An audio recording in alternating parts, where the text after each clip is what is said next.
Olubereberye essuula ey'omukaaga.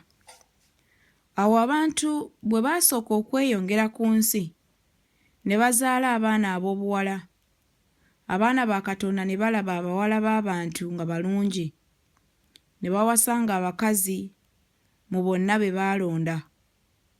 Mukama n'ayogera nti, omwoyo gwange teguuwakanenga na muntu emirembe n'emirembe, kubanga naye gwe mubiri. Naye ennaku ze ziriba emyaka 120.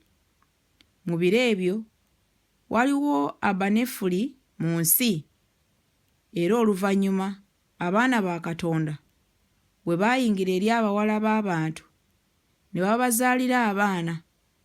Bano be b'amaanyi abaasooka edda, abantu abaayatiikirira.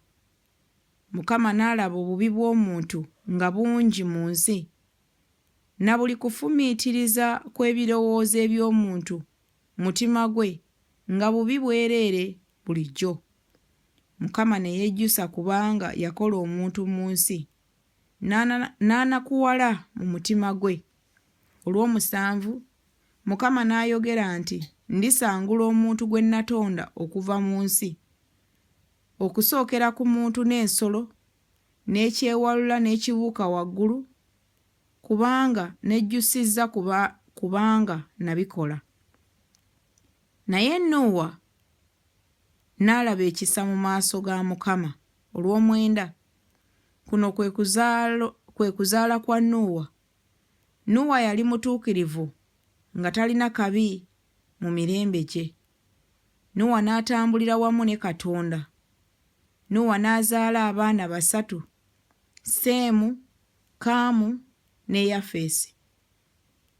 Ensi n'eyonooneka mu maaso ga Katonda, ensi n'ejjula eddalu. 12 Katonda n'alaba ensi ng'eyonoonese, kubanga ekirina omubiri kyonna kyali nga kimaze okwonoona ekkubo lyakyo ku nsi. 13 Katonda n'agamba Nuuwa nti, enkomerero ya buli ekirina omubiri etuuse mu maaso gange, kubanga ensi ejjudde eddalu ku lwabwe. Kale laba, ndibazikiriza wamu n'ensi. Weekolere eryato n'omuti gofeeri, osalangamu ennyumba mu lyato, osiige munda ne kungulu envumbo.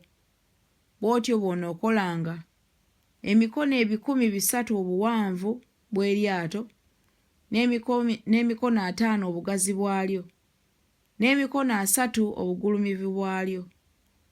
Osalangako ekituli ku lyato, era ng'omukono gumu bw'olimala waggulu. N'omulyango gw'eryato oguteekanga mu mbiriizi zaalyo. Okolanga eryato nga lirina ennyumba eya wansi, n'eyokubiri n'eyokusatu. Nange laba, ndireeta amataba ag'amazzi ku nsi, okuzikiriza ekirina omubiri kyonna ekirimu omukka ogw'obulamu wansi w'eggulu. Buli ekiri mu nsi kirifa. Naye ndiragaana endagaano yange naawe. Oliyingira mu lyato ggwe n'abaana bo, ne mukazi wo n'abakazi b'abaana bo wamu naawe. 19 Na buli kiramu mu birina omubiri byonna, 2 mu buli ngeri bw'olireeta mu lyato, biryoke bibeere ebiramu awamu naawe, biriba ekisajja n'ekikazi.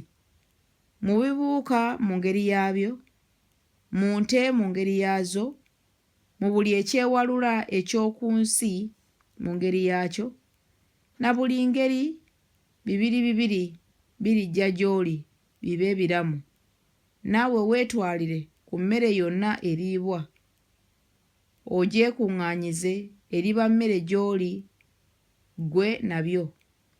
Nuuwa n'akola bw'atyo nga byonna Katonda bye yamulagira, bw'atyo bwe yakola.